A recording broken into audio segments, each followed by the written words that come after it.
Well, my last video about EVs and about the getting rid of the gas automobiles did not go over well at all. I got trounced by just about every respondent. I'm not sure why it is, but I did. People don't like this. They don't want to drive electric cars, and they do not want to have solar energy. I guess that's the way it is. The only logical argument there's been one argument that comes at me continuously. I hear it over and over. It's expensive. Well, I guess I can't argue about that. Yeah, money's money, right? If you ain't got the do-re-mi, you ain't got the do-re-mi. It's all there is to it. But numerous times I have said, money's an abstract commodity. It has no actual set value. Don't rely on it. And when you put too much belief in what its worth actually is, you deceive yourself. And that should be very obvious right now as you went to the gas pump or when you went down to the store to buy yourself some groceries. Is money an absolute value? No. It's not. No, it's worth something different from day to day to day to day. I'm not exactly sure how it is that people got so fixated on this idea as money being a monolithic type thing, a block, a solid and a secure thing. It's not. It's very insecure.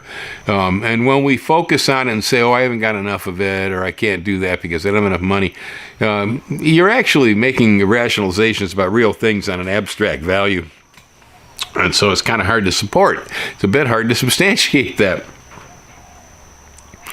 I vaguely recall having been in situations in my life where maybe I didn't think I had enough money. It's a long time now because I changed my attitude about that. But I think I can recall. As I usually say to folks when they say, well, I haven't got that much money, my attitude is always, well, why don't you make more? I know. And they go, oh, what are you, stupid? No. That's the way I work. When I haven't got enough, I make more.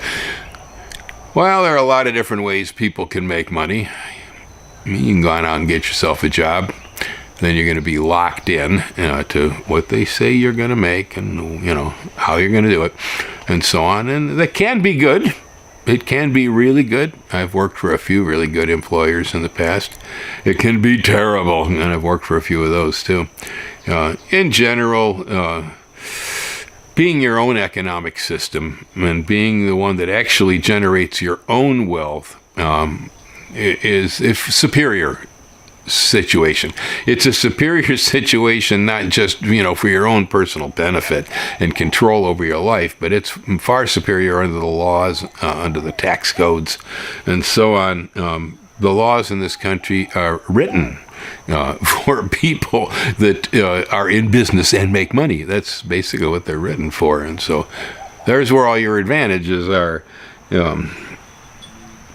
I do find it strange that there are people who grew up in the United States of America who don't seem to utilize our capitalistic system. I don't know. I always figured the U.S. was like the king of capitalism. This is the land of entrepreneurs.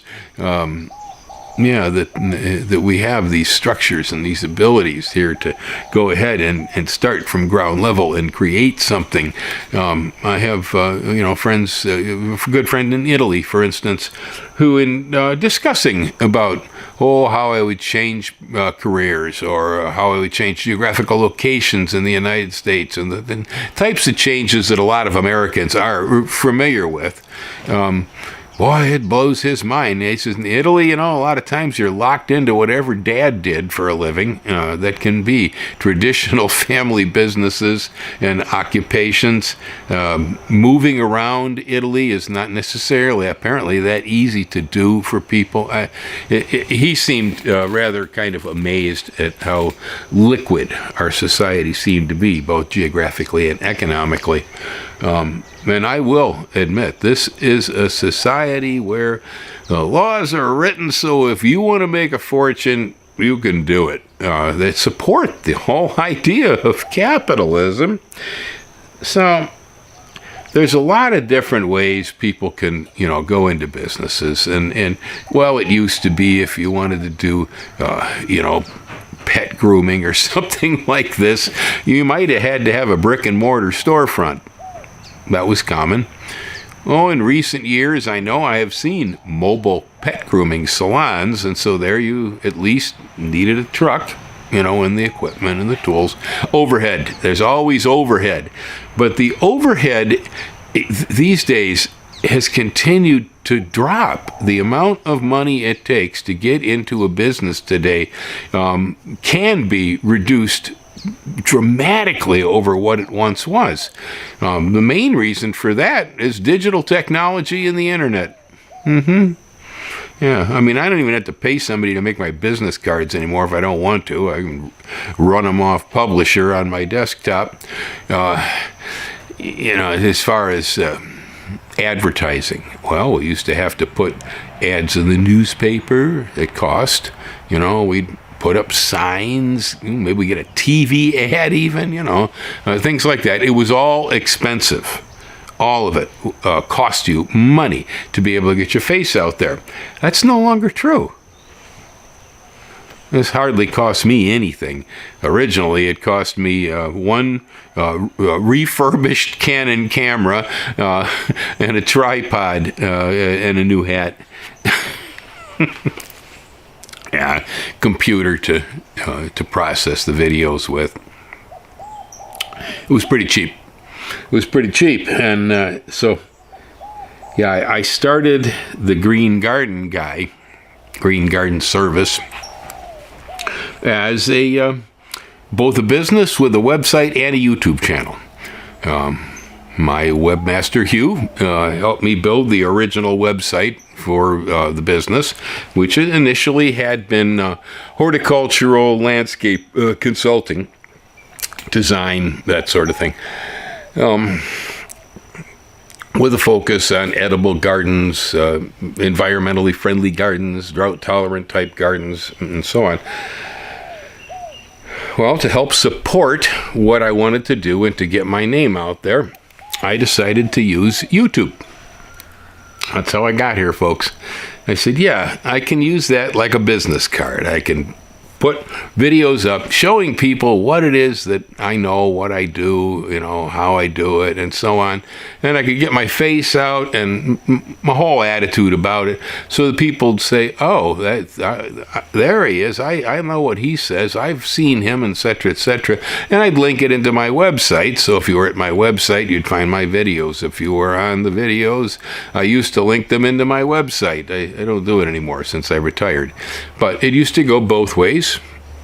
Okay. If you got curious, if you listened to it and you said, I need that guy over here working on my orange tree, well, you can make contact then in either direction.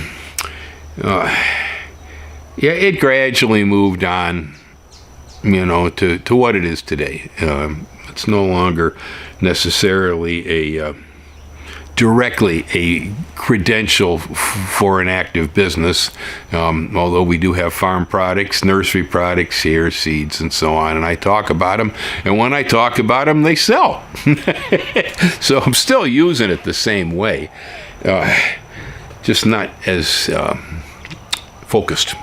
Not as focused as it once was. It's a little more random. So there's a guy in Japan, and he's on YouTube, and he's got two otters. Some of you may know this guy. He's out there, he's got a channel, and he's got these two otters. Apparently in Japan, otters are more of a thing. Okay. In the United States, I haven't run across otter fanciers. I don't even know if it's legal to keep an otter without special permits, because it is a wild animal. But apparently in Japan, there are people that keep otters. In fact, they even have otter cafes. These are places where people can go, hang out with the otters, feed the otters, and stuff like this. They even have hedgehog cafes where you can go and sit with your little hedgehogs, that they have there. It's a little different culture. I don't believe we have any otter cafes in this country. We probably got something with dogs or something with cats. I'll bet on that somewhere. But yeah, so this guy, he's got this pair of otters, and he lives with them. And now otters are not tomcats. Otters are not pug dogs. Okay, this is not a goldfish in a bowl. Otters are very specialized creatures that have kind of special needs. For one, they love water. The guy lives in an apartment, and his entire place has been almost redone for the otter water, because the otters make a mess all over. But I'll admit, I bumped into him. Oh, it's because of the AI on Google. I was watching some videos with cats with Gracie, and then kind of automatically this otter thing popped up, and I went, otters, really? And so I looked at it. Well, I got hooked on them, and I kind of tune in periodically, and I watch this gentleman with his otters. The otters are really cute. They really are. I would not be able to put up with having otter pets, but I gotta admit, they're nice pets. I mean, hard to keep. They're wet, and all this. They're special requirements. They're definitely they need bonding. They're real close to them and stuff like this. You can't just leave them alone. They'll get depressed and all this too. You got to care for them a lot, more than a cat. Okay, it's more than a cat. This guy really loves his otters, and he does all this crazy stuff where the otters get all this sushi on their birthdays, and well, the longer I watched this channel, I realized, well, for one, unlike the Green Garden guy, where I'm selling my ugly old face, right? You want to identify my face. When you see me, when you come up the driveway, you go, oh yeah, I know him. Right. So that's kind of my product. He doesn't sell his face, okay? He's actually got his face cut off. You can never see what he looks like. I have no idea what this man looks like. It's always on the otters. All the videos are always about the otters. He does really good work at subtext, that he's got the male otter, he speaks in blue, okay, and he's got both Japanese and English. The female otter, she speaks in pink, and it's, again, both languages, and then there's a white text below, and that's him, all right? What he's got to say about it, the conversations he has imaginary with his otters are pretty good. He, actually, I do believe a lot of times he nails it. He's got what the otters actually are probably thinking, or something on that order. He understands his otters well.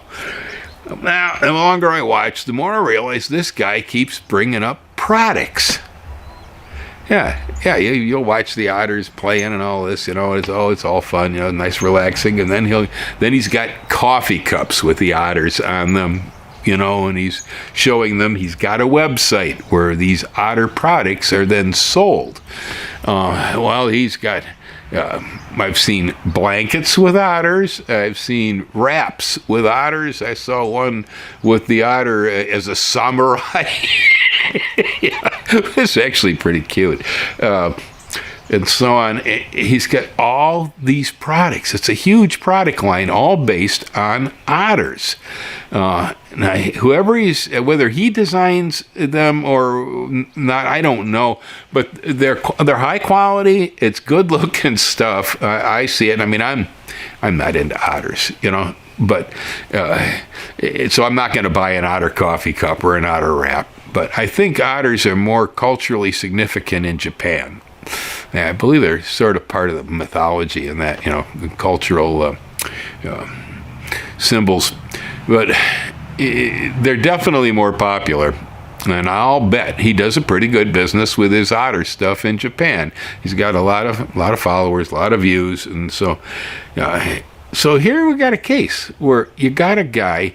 He probably works a regular job, because I know he disappears periodically, and the otters get all upset when he's gone for 2 days. But whatever he does for a living, he apparently is able to spend huge amounts of time hanging out with his otters, because he does. They need a lot of attention. But so whether the otter merchandise is a sideline second business for him, or whether it's actually his main business, and when he's gone, he's out, trying to sell otter towels and things to retail. I don't know exactly how he does that, but what I can clearly see is this man is using almost an identical technique to what I'm using here. I recognized it right off. And he's not the only one. I've started on videos on YouTube on a particular subject and gotten, 15 minutes into a video only to find that they cut me off and tell me this book is available on Amazon if you want to learn more. And so basically what we got is an advertisement for some author. And he's put it out there on YouTube and got me hooked into it just far enough that maybe I might bite and go over and buy his book. That's a pretty common one here on YouTube. There are a fair number of people who actually use this service as how they sell products. I'm one. When I hold up pineapples, people come. I guess when he holds up otter cups, people come for otter cups. But this is, this is very interesting. This guy's operating out of his house. He's living with 2 otters, which, again, has to be very challenging, and it will eat up a lot of your life, I'm sure. If you have otters, you will be spending a lot of your time with the otters because of the otters. And so, I guess from the very beginning, when the otters were really little, he started this whole video thing. Now, whether he had the whole plan encapsulated from the start when he brought in the baby otters, I don't know. But he started videoing the entire thing. And it's somewhere later on in time that all of a sudden merchandise starts showing up. So I have a feeling that the guy got into this, however, that, he did some rescue otter. I understand that the one had some sort of injury even at one time. But then I think it evolved. It's the same thing happened here with this channel. It has changed and metamorphosized over time to adapt to the situation. Started in California, started as a landscape gardening service. Now it's in Hawaii. Well, it's really more of a farm nursery type business these days. Or just me shooting off my face. Yeah, I do that a lot. Because now that I'm retired, I have time to sit around and talk. Oh, I might even have time to play with otters. I certainly have time to play with my cat. And she came up earlier and wanted to sit here, but then she disappeared. We'll get Gracie back in the camera again. No, I don't think there's any way I could ever match the show the guy does with his otters, though, with just me and Gracie. He's pretty talented at it. Okay, folks. So, there, to wrap this up and stick it into a macadamia nut shell, what I am proposing is that, again, frequently when I bring up ideas on alternative energy or EV cars, I hear back so much. Oh, it's so expensive. Oh, it costs so much money. It's so expensive. And so I'm always telling people, go make more money. That's how you do it. But it seems only right that I should maybe give some indication of what I mean by that. Each and every one of us has the ability to be able to generate greater income and to create an economy for ourselves that's independent of a job, and sometimes even almost independent of the greater economy at large. There are some things that are needed no matter what goes on. They're still needed. Depends, There's a little bit of fluctuation in the horticultural business, but people are always planting food. People always eating food. People always need information about plants and things. And one reason I chose natural things is because I saw that the world was heading rapidly into a high-tech direction. The things that were mechanical, things technological, things digital is what everybody was interested in. And in the meantime, they had, we're completely forgetting about the natural world a lot. They just had sort of left it behind. So I delve into it, interpret it, and bring it forward for the rest of you who don't have that opportunity. And because so many people went this way, a guy in the poverty-stricken industry of horticulture who went that way actually make a fairly good living off it because it's niche.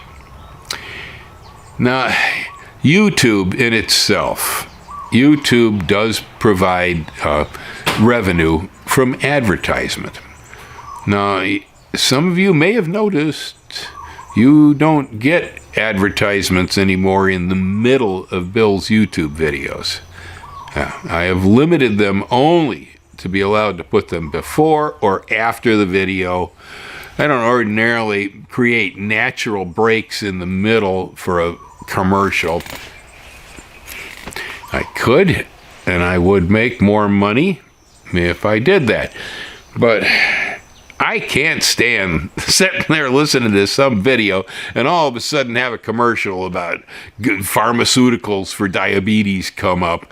And so I have checked the box or unchecked the box. This is commercials in midstream. That's why you don't see commercials in the middle. And that's why I don't make as much money off the advertising as I could. I make enough to be worthwhile. That's about it. So that's one way you do make money on a YouTube channel, is directly from the advertising from Google. But I remember when I first started this channel, one of my good old-time friends, Jimmy, he was a drummer in my first rock band. Yeah, we're still friends. And I showed him what I was doing, and well, Jimmy, being a good capitalist, said right off, "How are you going to make any money on that?" I said, "Watch me." And he didn't really believe that I was going to be able to make any money off it. Well, eventually Google approved advertising revenues, and so I started to get that steady paycheck off the ads from this channel. But it was the whole reason I had done the channel to begin with was a business card aimed at my business. And so by illustrating things here on the channel, I sold the business. And so the indirect amount of money that came from the YouTube channel was huge, very hard to calculate even. And today, if I pick up a pineapple top, hey, see the pineapple slip. I got pineapple slips for sale, Right. People come. They buy them. They ask for them to be shipped and whatnot. All I have to do is open up the floodgate and say, Florida landrace are ready. Yep. No, they're not. And I'd be shipping boxes. To answer Jim's question about how you're going to make any money with that, I'm making quite a bit. I don't have a precise figure. The reason why is it comes in from so many different ways. The channel makes the advertising revenue. All right, that one's easy. I can see it when it comes into the bank account. The channel draws people up the driveway. It draws people from local, but it also draws people from the mainland, too, who are here visiting. And they're a little bit different, both of them. What I sell them, how we do business is different. So there's those two categories. when I start talking about a particular plant that I have in the nursery, which is an advertisement, boy, that takes off. A lot of times it takes off. And then I have the seeds on my website. And if I start talking about stuff, it may be there in the seeds, and so leads people to the seeds. And so there's a bunch of different ways that this channel contributes to an economic pool. And so when y'all tell me you can't afford to buy an EV, even though they got a $7,500 tax credit coming up on them babies, and I tell you, well, you need to make more money, I'm not joking. And it's actually a lot easier than you think it is. You could probably take almost any idea. We're all different, right? I mean, I do plants and stuff. This is what I do, right? I do dragon fruit. I do pineapples. I do cabbages and stuff. That's what I do. I live with them. I understand them, and all that. But some people, they do otters. It doesn't really matter. Not really. It's just, how do you make this all fit together? And so then, now, when it comes to doing that, constructing some sort of a business, businesses always have expenses, and businesses also hopefully have profits. Well, this camera is a business expense. This camera was written off on the IRS on my taxes. Okay, I play music on this channel. Anything related to that music that I acquire and bring in to my sphere, it gets written off as a tax write-off on this channel. I can buy a new guitar and sit here and play it on my channel, and I can tell the IRS it's part of my promotion for my YouTube videos. And because Google pays me for the ads, no one can argue that this is a business. And so anything associated to it can get written off. Now, of course, you have to declare enough income to be able to write anything off. And sometimes these days I don't, I'm retired. But it's more complicated than you can imagine as far as all the different possible ways. There are programs available to small businesses to begin with, but if for nothing else, the tax code is written in your favor when you start something like this. And if you've been working for someone else your entire life, and and having your Social Security and your taxes automatically deducted from your paychecks and all that, then you're probably, unless you have a lot of investments, rental houses, or child care expenses, you probably don't have a lot of write-offs. But when you turn it around and you open up the door on a business, the world is your apple, man. I'm telling you, the tax code is written just for you. In fact, it's also written for people that invest.